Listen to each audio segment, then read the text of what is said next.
kind of what we're going to do tonight is the KDA is going to do presentations on Kansas butchering regulations, and then if you're interested in opening up a butcher shop, they're going to talk about how you can do that. And throughout the meeting, while they're talking, I'm going to monitor the chat room. So if you guys have questions, I'll see that and I can stop them and ask questions. And we'll have a question and answer time afterwards too. So you can either we'll ask questions at first or later. But either way, we'll make sure all your questions are answered. If you guys can, go ahead and just comment where you're from in the chat box, so I just make sure everyone's hearing me and they can ask a question if they need to. So I'll go first.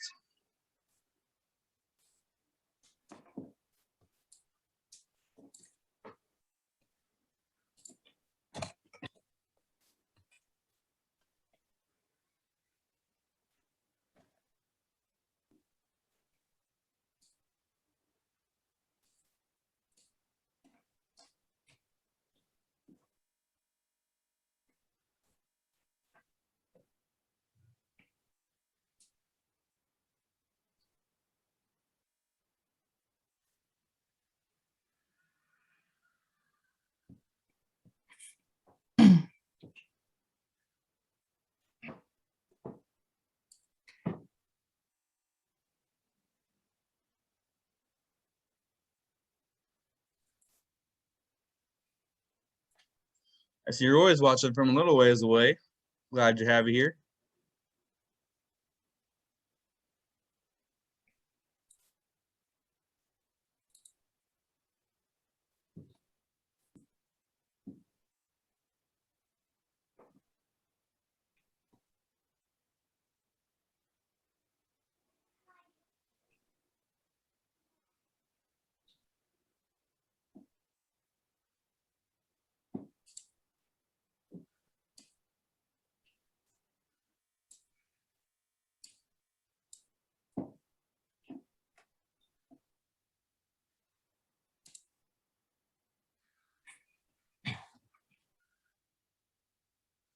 Were you wanting to start off, Krista?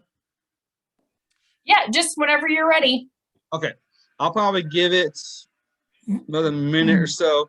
Still people are wanting to come in, so and then we'll let you guys take it from there. Sure, sounds good.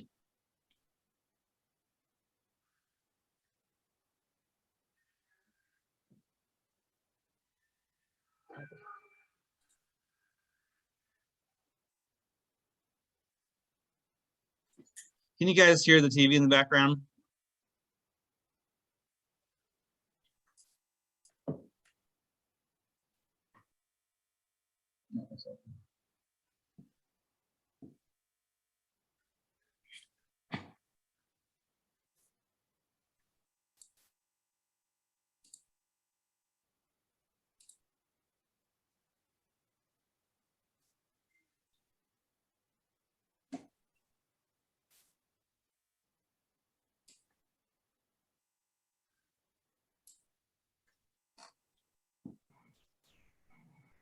Can you hear me okay, Krista?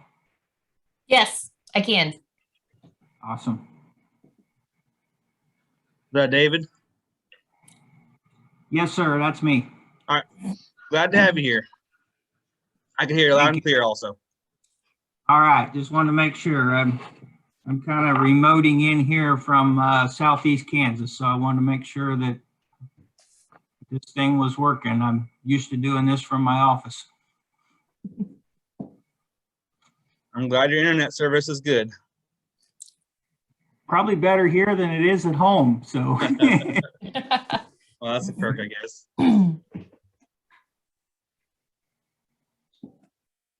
We'll go ahead and get started. I've got two people talking tonight from the KDA, David and Krista. They're going to be talking about rules, regulations for Kansas butchering and selling meat, and then also for creating a small butcher plant, what you guys got to do for that.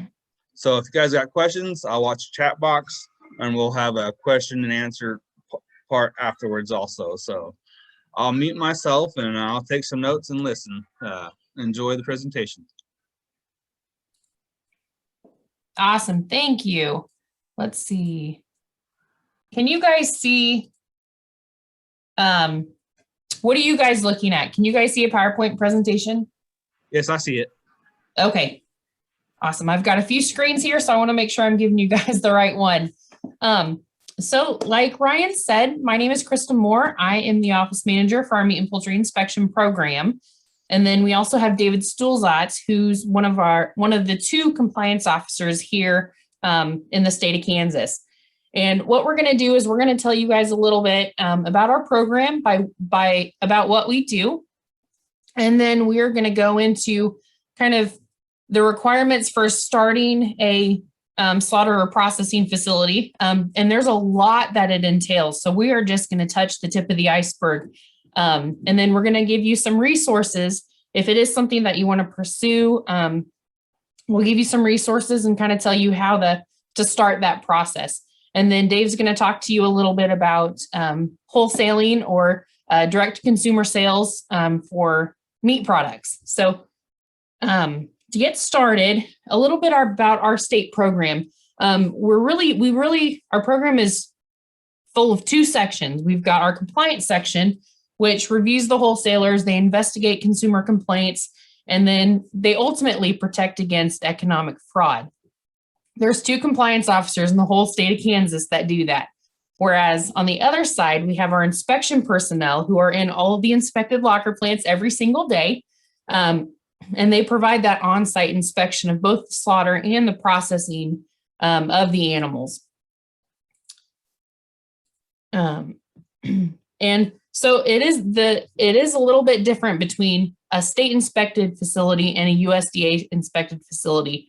Whereas as a state program, we meet the at least equal to guidelines. If to meet those federal guidelines to be a USDA facility, we would have to meet this same as guidelines. So I'll explain a little bit later the difference between a state inspected plant and a USDA inspected plant.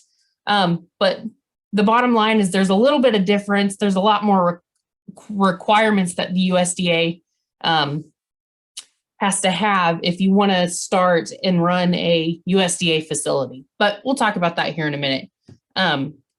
So our state has actually had a meat and poultry inspection program. We just hit 51 years. We have 34 employees and we're located all throughout the state of Kansas. I'm the only one located in the Manhattan area. Everybody else is spread all over the state, which helps us because we can provide you guys, the public, and the plants service better that way. So we'll start off talking about slaughter and processing facilities. Like I said, custom versus state inspection, and then state versus USDA inspection. And then we'll touch base on the licensing and the approval process, how to take care of that. And then I'll give you guys some links for resource materials. If anybody would like any of these materials sent to them, we are more than happy to email you or mail you hard copies of it. So just get in touch with Ryan, David Stulzatz, or myself, and we can get that to you. So there are 3 different types of state slaughter and processing facilities. There's the fully inspected, where the animals are slaughtered and processed under inspection. So you can sell the end product. Whereas a custom locker plant, the slaughter and process of animals are delivered by the owner. So me as the owner of that animal, I'm taking it to the custom facility. They're going to process it. And then I'm going to take that meat back home and I'm going to eat it. You cannot resell product that comes out of a custom locker plant. It should all be labeled not for sale or not for resale. And then we do have custom plants with retail exemptions, and that means there's just inspected product that kind of is a pass-through. And then, so the difference between a federal plant and a state plant, the bottom line is that state inspected product cannot be sold outside the state of Kansas, whereas USDA product can be sold across state lines. We don't inspect any of the federal plants, And the federal inspectors, they don't inspect any of our state plants. Whereas we have a State Meat and Poultry Inspection Act, the USDA plants follow the Federal Meat Inspection Act. And then surprisingly, buffalo elk and farm fallow deer are amenable under our act with the state of Kansas, but not under the federal act. And Dave's going to touch on that a little bit later. So licensing, or how do you get approved if you want to start a inspected facility? I want to start one. Either you broke ground, you plan on building, you want to purchase an existing locker plant. How do I start that process? So first, you're going to call me at the Manhattan office. What I'll do is I will have a conversation with you. I'll get your business plan, figure out what you want to do, where you're located in the state, and then I will put you in touch with our area supervisor. And what the area supervisor is going to do is they're going to work with you from the beginning of your idea to when you are licensed and ready to start operating. They're going to work with you on your HACCP plans. If you want to be in an inspected facility, you have to have active HACCP plans. So we're going to work with you on that. If you're building a facility, we will give you all the information that you need as far as running water. What do your bathrooms need? Our suggestions for, the kill floor, blueprints. We'll provide all that information, and we won't do the work for you, but we'll definitely be there every step of the way. Kind of guiding you in the right direction. So, and then once the area supervisor has approved your facility, then you'll submit your license application, and then you can start operating. Like I said, we do have a link to a Kda Licensing guide, which Kda has put together for many different things. If you want to visit this part of our website, the licensing guides, our marketing team has put together all kinds of information, and it's very helpful to you. Let me see if I can. Okay. Let me see if I can revert over here. Can everybody see the internet where it says licensing guide? I see it. Okay, awesome. Awesome. This is an example. This is the Meat and Poultry Processing Facility Licensing Guide. In here, it tells you what department or what state agency you need to talk to for what. For example, you needed to talk to the Department of Revenue for business tax information. And then, it's just a wonderful document that they've put together of who to talk to as far as waste management, because you need to figure out, how you're getting rid of the where your water's coming from, how you're getting rid of the waste. So this document is just fabulous. This, I would suggest starting here.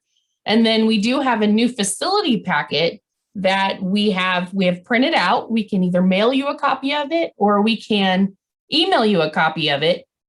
And what it is, it talks about the different building requirements. It's got the regulation as well as kind of why. Like, for example, this is what, we require, and then it ties the regulation into that as to why it's a recommendation or why it's a requirement.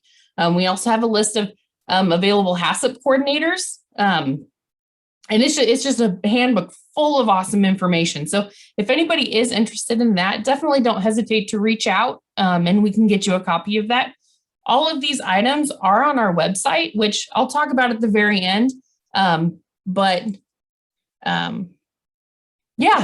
Anything, and like I said earlier, starting a locker plant, there's just, every situation's different, and there's just so much that is involved with it. So we're touching base on it tonight, but if you have questions, if you want to learn more about, what kind of waste management is possible, is, a lagoon versus a septic tank. We can definitely guide you with that. And I know it's mostly up to either the county or the city, depending on where you want. If you're going to build a facility from scratch, it depends on on whatever the county or the city allows. So we really we require it, but as far as the specifics of, say, waste disposal, that's really who you're going to need to get approval through. But so kind of switching topics, we're going to start talking about wholesaling meat products or direct to consumer sales. Dave will touch base on the different licensing, the label requirements, some guidelines. He's also going to touch base on our poultry exemptions, because we have some poultry exemptions that allow you to slaughter and process the birds yourself and then sell them either from your farm or at farmers markets. He's going to touch base on that. We also have a rabbit exemption, and then a little bit about exotic species. So Dave, I will pass the torch over to you. Thank you, Krista. Let me get some stuff off my screen here and I'll take off. We're going to start off talking a little bit about KDA meat and poultry license registration. The KMPI 65-6A34 says that no person shall engage in business or deal with meat and poultry products unless they're registered. So these are the people here that need to be registered with the meat and poultry department. Wholesaler is the one that I'm going to talk a lot about today, because these are the ones that I review, basically, are the wholesalers. The wholesaler are the folks that are wanting to sell meat either to the end consumer or wholesale that meat product to a restaurant or retail store, etc. So if you're going to sell packaged meat, you would need a license with us to do that, and we would classify you as a wholesaler. The other ones that need the license are the fully inspected plants and the custom plants. Animal food manufacturers, any animal food manufacturer that's using meat or poultry products to make animal food would license with us. The public warehousemen, we got several of those across the state of Kansas. Those are the larger warehouses that store meat or poultry products for other businesses. They would get a license. And then we have a few brokers across the state of Kansas. A broker is basically someone that kind of buys and sells meat and really never takes possession of that product, but can buy and sell like over the internet and so forth. So, but we're going to concentrate on the wholesalers mainly today. Next slide, and this slide is very important, and I just can't stress it enough. When I go out and do reviews of new folks, you know, or they call me with questions and they say, you know, where do we go? Where do we start? What do we have to do first? You know, I always tell them that communication is so important, and I'm not going to tell you what plant to go to. I'm not going to recommend a plant. Obviously, if you're selling product, you have to use an inspected plant, an inspected facility, whether that be federal or state. That's up to you. But whatever plant you use, I just can't stress it enough. You have to communicate with those plant owners. Tell them what the intent of your product is. Where are you planning on selling it? You know, if you're planning on wholesaling it, if you're planning on selling it to the end consumer at farmers markets or whatever, make sure that they know that, so that that product can get fully inspected and passed and properly labeled, so that you don't end up with a whole bunch of product in your freezer that you're not going to be able to sell. A fully inspected facility can operate as custom or retail outside of inspection hours. So just because you take a beef or a hog or whatever it may be to a fully inspected facility, that if that plant owner, if they don't understand that you're wanting to sell that product, and right now these plants are just crazy busy. You guys probably already know that. It's very hard to get anything booked right now. So if they think that you're just taking this animal back home for your personal consumption, they can actually process that animal on weekends or holidays when inspection's not around. They're allowed to do that, but they have to label it as custom, not for sale. The product has to be labeled as not for sale if the inspection's not there. So if you're planning on selling a product, you know, just be sure and let the plant owners know, look, we're taking this back home. We're registered with the state of Kansas. We want to sell our product. We need to have full inspection. It needs to be fully labeled so that you can sell that. If I come out to do a review of a new wholesaler and you got a freezer full of beef that says not for sale on it, I'm going to tell you, you can't sell it. Features of a label. 9 CFR 317.2 kind of goes into a lot of detail on labels, but basically there's 7 things that we're looking for on a label. Okay, these items have to be on every label that if you're wanting to sell product. Number 1, obviously the name of the product. We want to know what it is: ground beef, pork sausage, whatever that product may be. You got to have the inspection legend on there. That tells us that what plant it went through, that it was fully inspected and passed. That has to be on there in order to sell product. Okay. If it's a multi-ingredient product, such as a bratwurst, for example, a summer sausage, beef jerky, anything that's multi-ingredient must have the ingredient statement listed on the package. And that has to be, that's everything that's in that product listed in the order of predominance, right underneath the name of the product, okay? A handling statement is also required on there. That's the keep refrigerated, keep frozen statement. You'll see that a lot of times on the packages, and that's on there as well. The net weight statement, down at the bottom of the package, a lot of times you'll see a net weight statement. In Kansas, we do require that all meat items be sold by the pound, not by the piece. So I stress to all my wholesalers to make sure that the plants get a net weight on the product for you. If they do not want to do that, your other option is to buy a certified scale and get that scale certified at least once a year. And then you are allowed to weigh those products at home and write the net weight on the packages. But a lot of the plants will put it on there for you. I have ran into some that just do not want to do that because it takes more time, labor, etc. So those folks, if you're using one of those plants, you know, your other option is to probably buy a certified scale. Number 6, there is the safe handling instructions. That's required on every raw, any meat item that's raw. If it's fully cooked, ready to eat, the safe handling instructions are not required. And then the last item is the signature line. That would be traceback information back to the plant where this came from. If you're using a federal facility or a state facility, a lot of times it will have their name, address, or phone number on the package. If you have a private label, what I call a private label made up, the only way we can track it back to the plant will be the number in the mark of inspection. But otherwise, the signature line is going to be the name of your farm, your address, your phone number. But those are the items that are required on the label.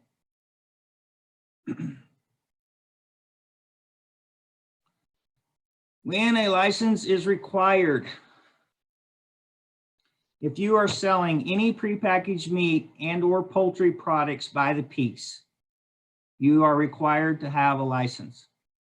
That means if you are selling meat products directly to the end consumer or wholesaling them to retail locations, restaurants, hotels, whatever, you got to have a license to sell that meat. The examples there are meat bundles, hamburger steaks, various cuts, etc. Okay, that license is not going to break you. It's $25 a year. It's a fairly cheap license. And it runs the whole calendar year from January 1 to December 31st.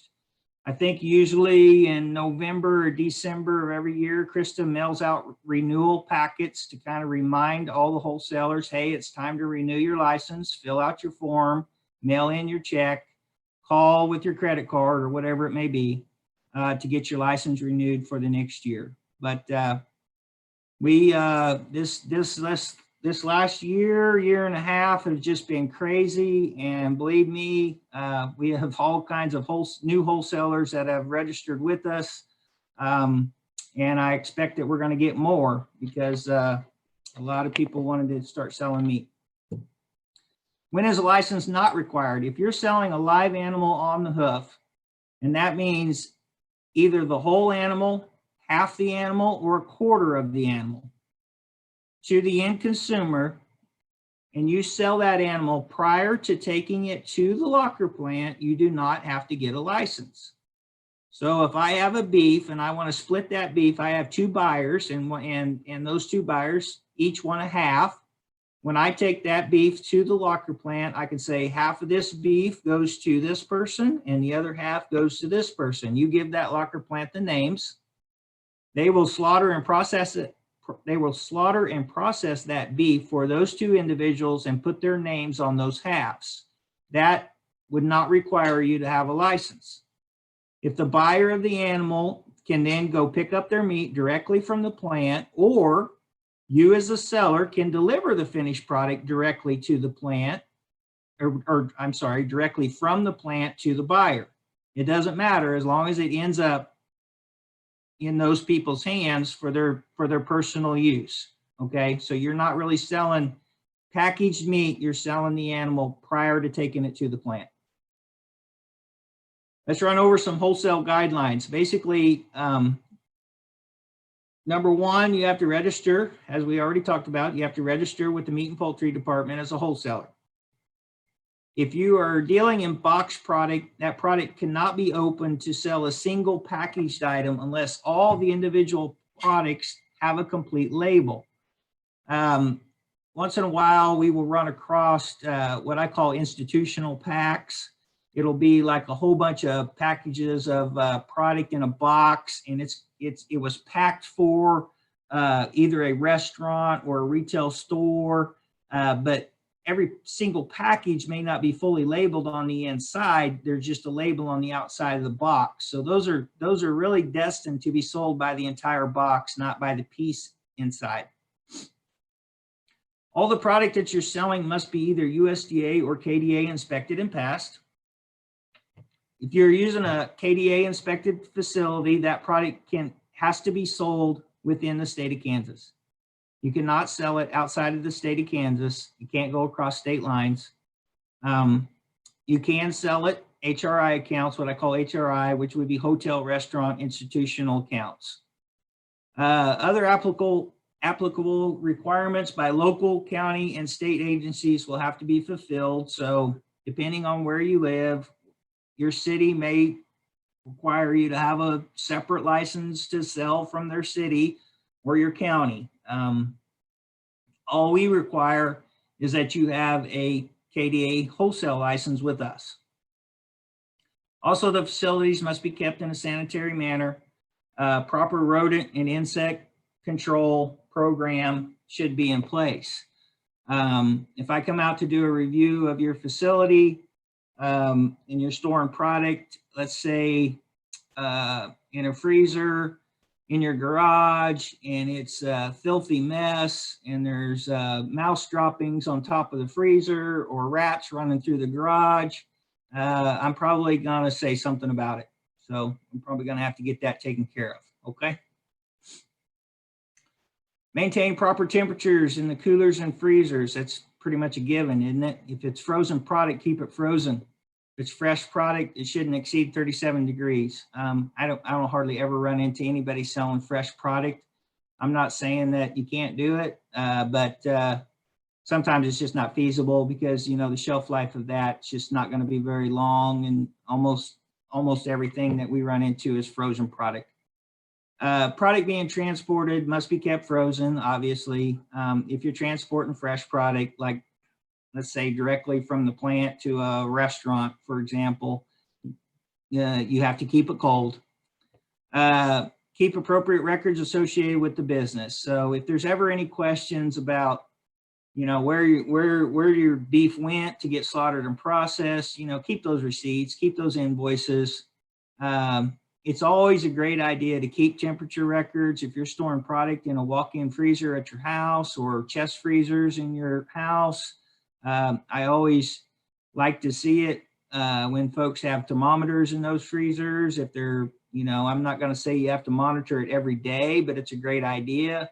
But at least, you know, keep an eye on it and maybe keep a record showing me that you're keeping a temperature record of your freezers. So, you know, it's just a great idea. Keep an eye on it. Make sure that that freezer doesn't go out on you, and you start to lose a lot of product.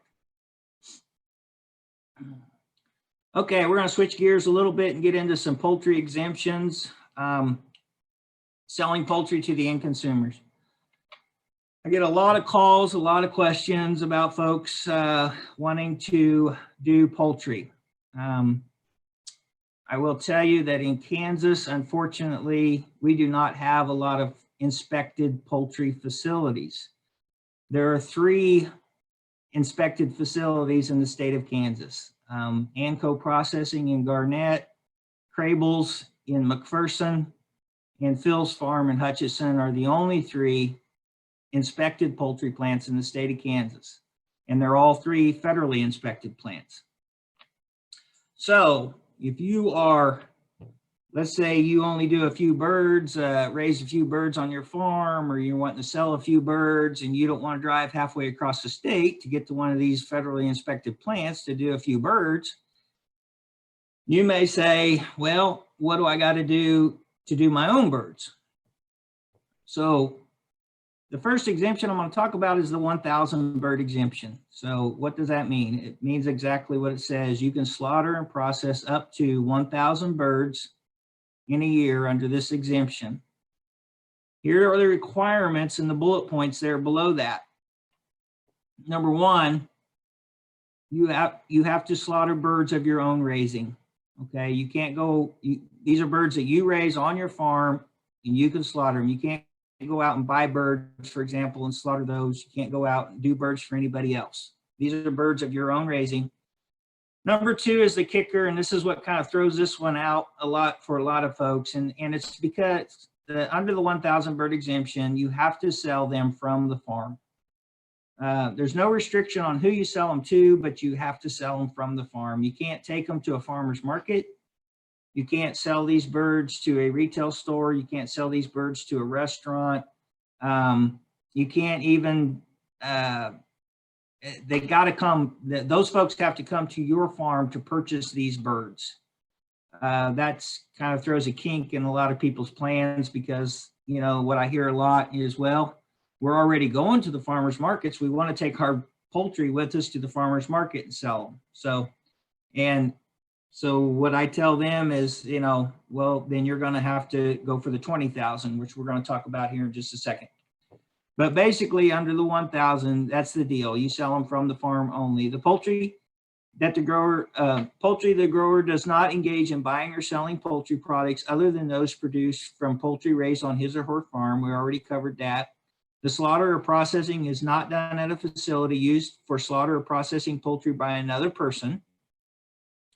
Now, under this 1,000 bird exemption, look at down there at the bottom. Registration with the agency is not required. We don't require you to register under the 1,000 bird exemption.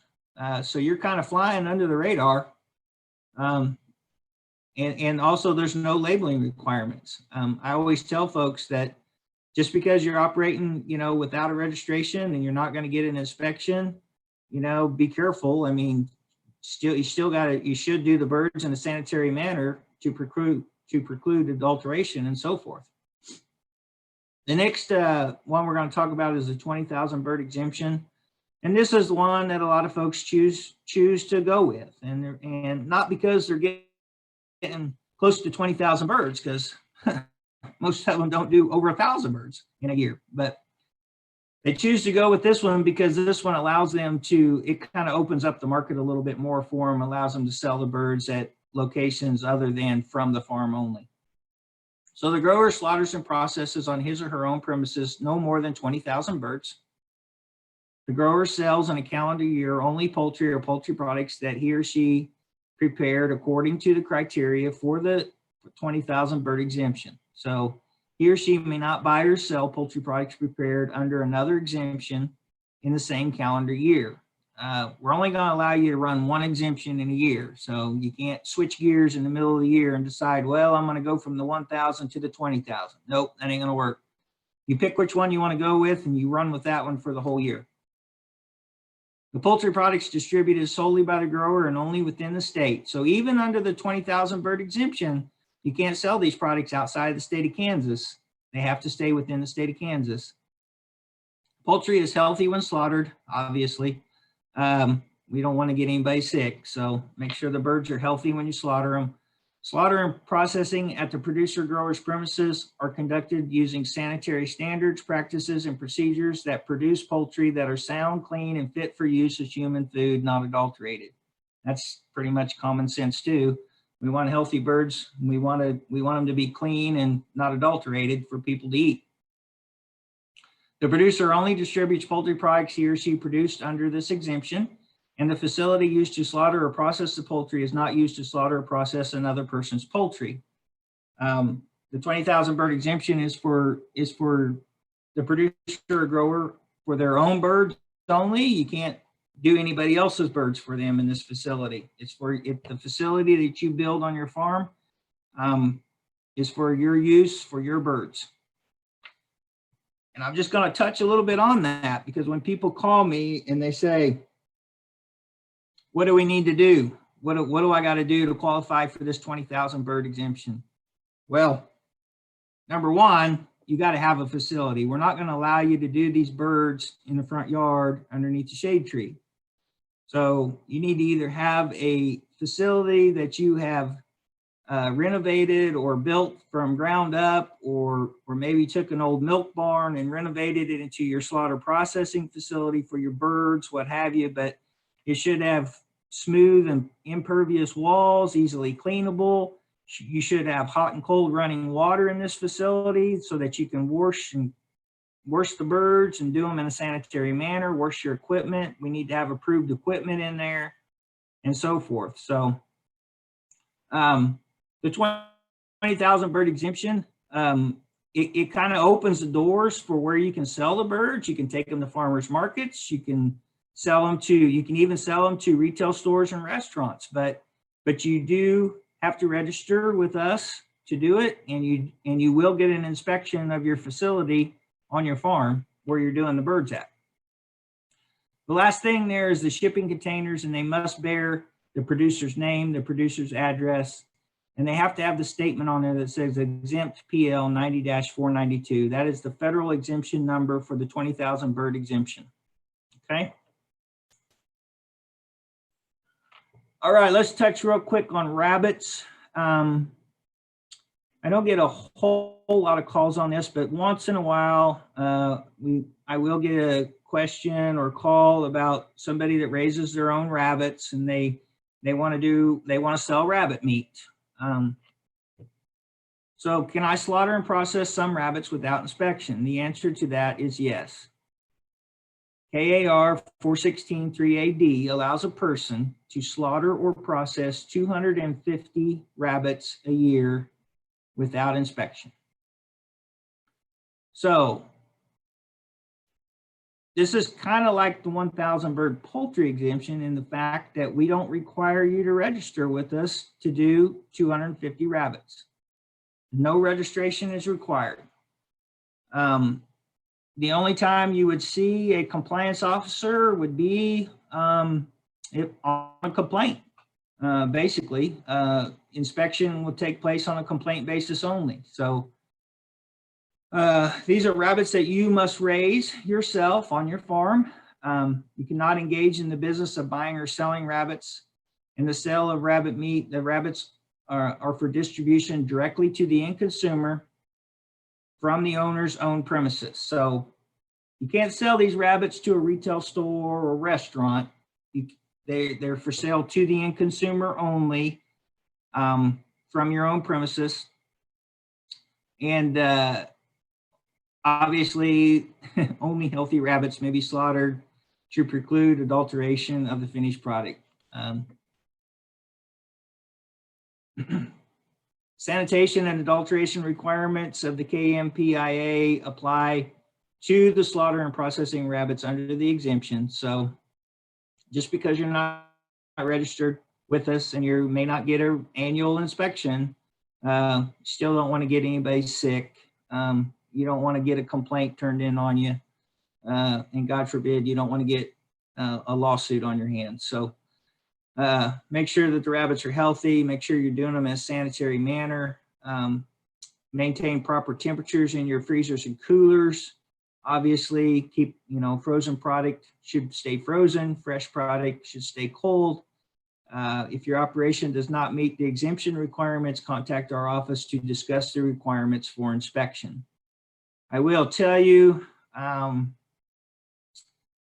I was under the understanding up until just a few weeks back that we had a few more places in Kansas that would do rabbits, and I just recently found out that I was mistaken.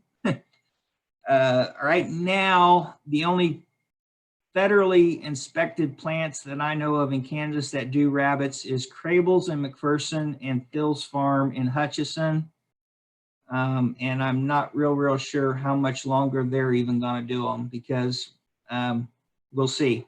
But some folks are choosing this exemption just basically for the same reasons as the poultry. It's just the inspected facilities are few and far between. Okay, next slide. I'm going to talk a little bit about exotic species and the difference between exotic species, whether they're amenable to the Kansas Act or the Federal Act and so forth. What does it mean when I say amenable? Amenable basically just means that the law applies to the species, okay? So Kansas, there's certain species that may be amenable to Kansas Act that are not amenable to the Federal Act. And what that means is that, and I'm just going to use, I'm going to use buffalo, okay, for an example. Buffalo are amenable to the Kansas Act, but they are not amenable to the Federal Act. So what does that mean? It means that if you take a buffalo to a USDA plant or a federal plant to get it inspected, they're going to charge you extra to get that animal inspected and passed. And the reason is because they're paying their inspectors overtime to inspect that animal because it's not amenable to their act. If you take that same buffalo to a Kansas inspected plant, a KDA plant, since the buffalo are amenable to our act, you would not get charged extra. So that's kind of the difference there. With the KDA inspection on animals that are amenable to our act and not the Federal Act, they can actually go across state lines if they're single ingredient. Why is that? Well, basically because USDA doesn't view the product as amenable to their act, so they don't care if it goes across state lines. And the other states will recognize our inspection legend or our program, so they'll allow it to come in.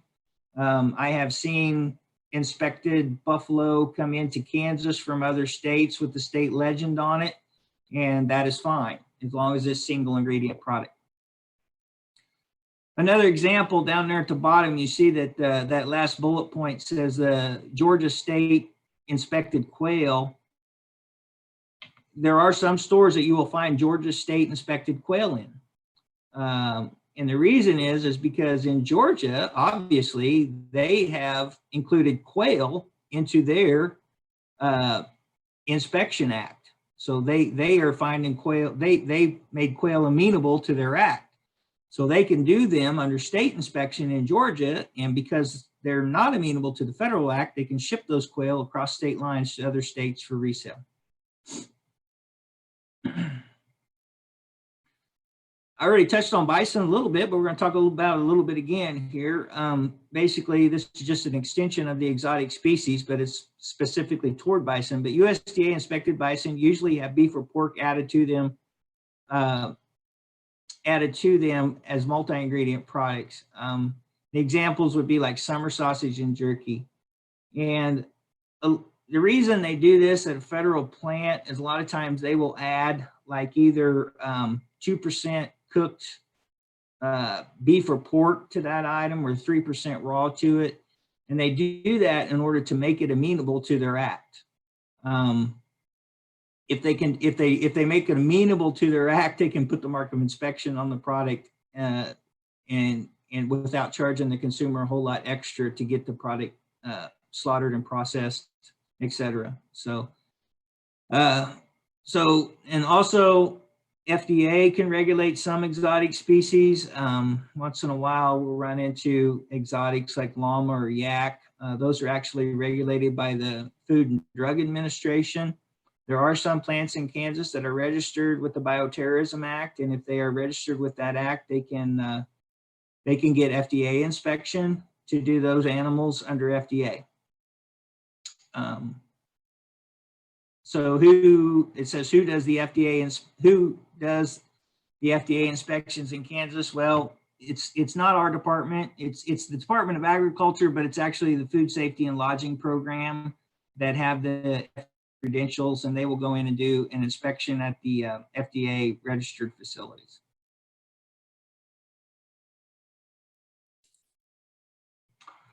Okay, Krista, I think this is where I turn it back over to you, and you can visit a little bit about our website. Sure. Thanks, Dave. Like I had mentioned earlier, we've taken feedback from both shareholders and the public, and taken the information that you guys are looking for, and we've put it together and we've put it on our website. So we have links to during deer season, we will have an updated list of different deer processors across the state. If you are looking to buy meat products, or even if you are a licensed wholesaler selling meat products, we do keep a current list of wholesalers on our website. We also have a list of all of our fully inspected locker plants, all the custom locker plants. We've got even all the USDA lockers in Kansas. So if you're a wholesaler and you're wanting to ship your product across state lines, that's a good resource to use to be able to have product available that you can ship or sell across state lines. We've got information on the poultry exemptions and the rabbit exemptions that Dave mentioned. We also have information on the registration section of our website, our new facility handbooks there. We've got some material on recommended physical standards of an inspected building. If you're wanting to build a locker plant or renovate a facility into a locker, we've got all kinds of information there. Like I said, definitely don't hesitate to reach out if you have any questions. If you have a question, but a lot of times I hear from people that, well, I want to do this, or this is my business plan, but I don't even know where to start. Definitely call our office. If I can't help you, if I can't answer your question, I will put you in contact with somebody in our program that can help answer your question. If we need to refer you to the USDA district office down in Springdale, Arkansas, if you're wanting to start a federal locker plant, that would be I can give you that contact information. So definitely don't hesitate to reach out. Like I said, nice to meet you guys. But there are a few questions that popped up as Dave and I were presenting. One question is, can I sell canned meat? So you cannot can meat yourself and resell it. That has to be done under inspection, whether you're selling directly to the end consumer or you're wanting to wholesale that product. It has to be done under our inspection. So if that's something you're interested in, reach out and we can kind of give you the requirements that your facility would need, that would be. The second question I'm going to let Dave answer. If I want to add my own net weights to the packages, how do I get my scale certified? So Dave, would you like to answer that question? You bet. You bet. First of all, I will tell you that a lot of folks call and they say, where do I get a scale or whatever? You can buy really nice scales on Amazon, eBay. There are scale companies across the state that sell scales. I'm just going to mention, I think there's Walton's in Wichita. I think Salina Scale has offices across the state. And I'm sure there's others. A lot of folks use Debbie Scale Company as another one.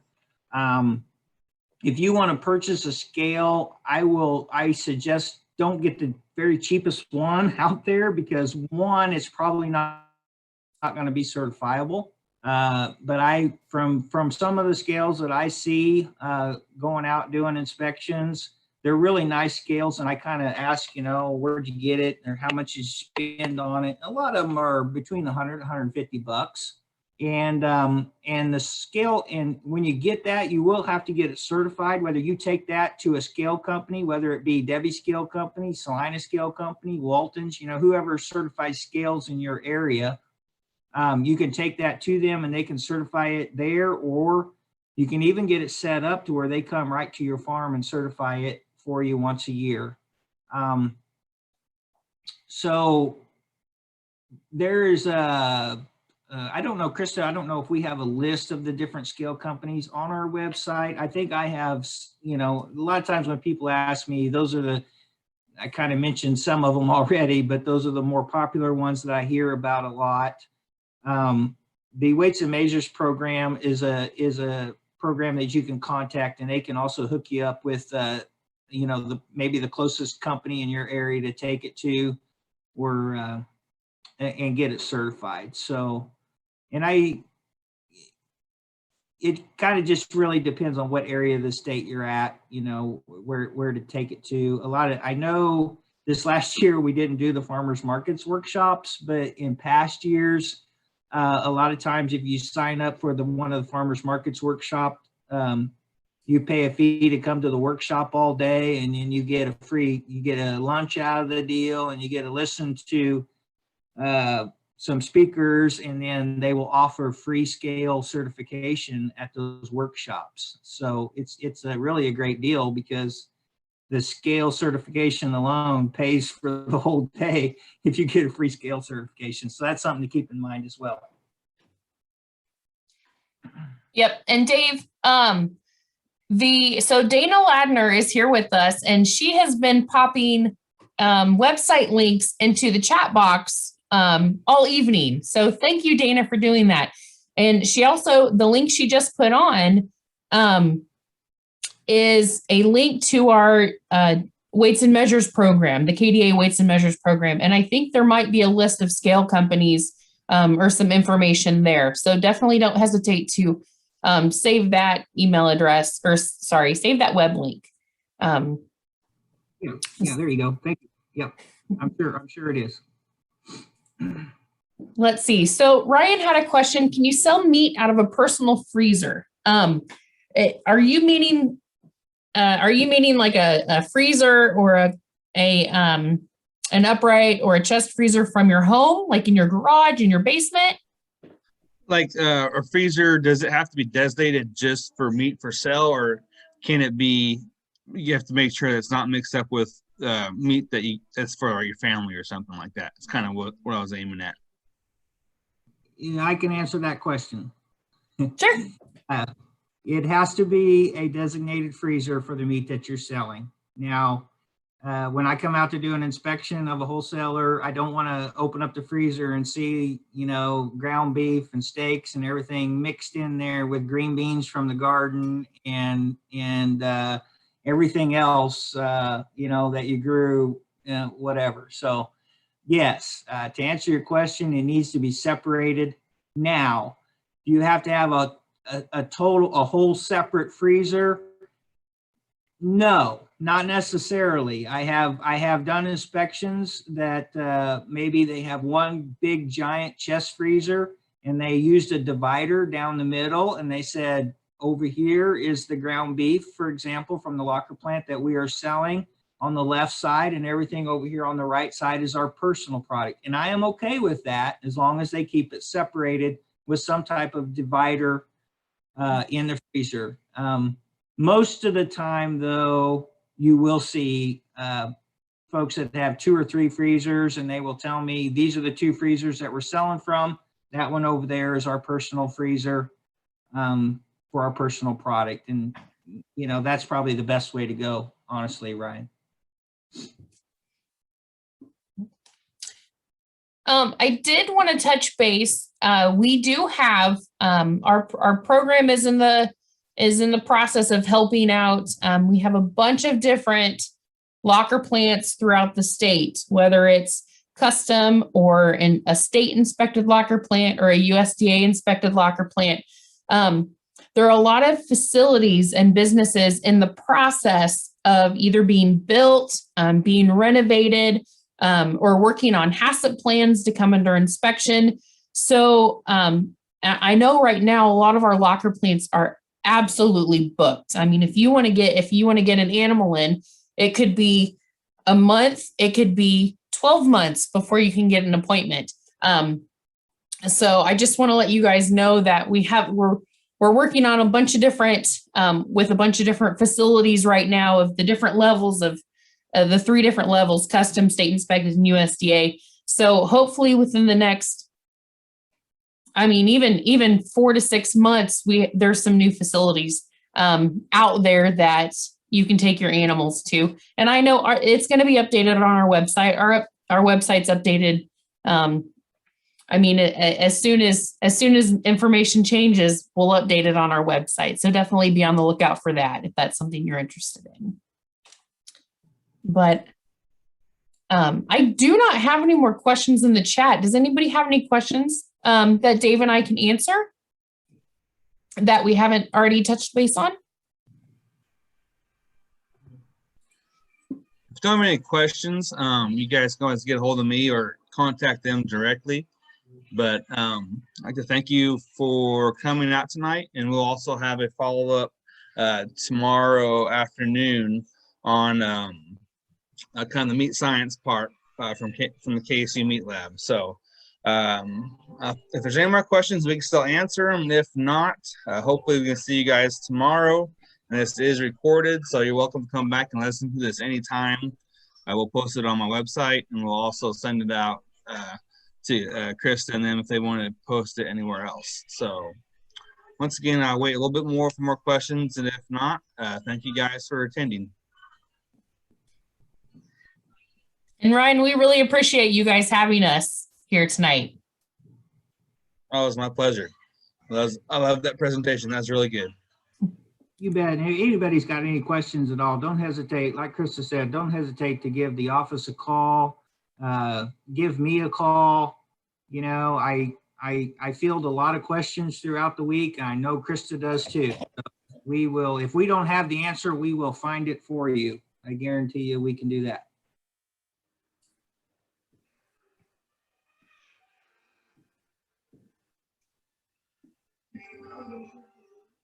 Well, thank you all for coming, and we'll hear from you later. Have a good night. All right, sounds good. Thanks. Thank you. Bye-bye.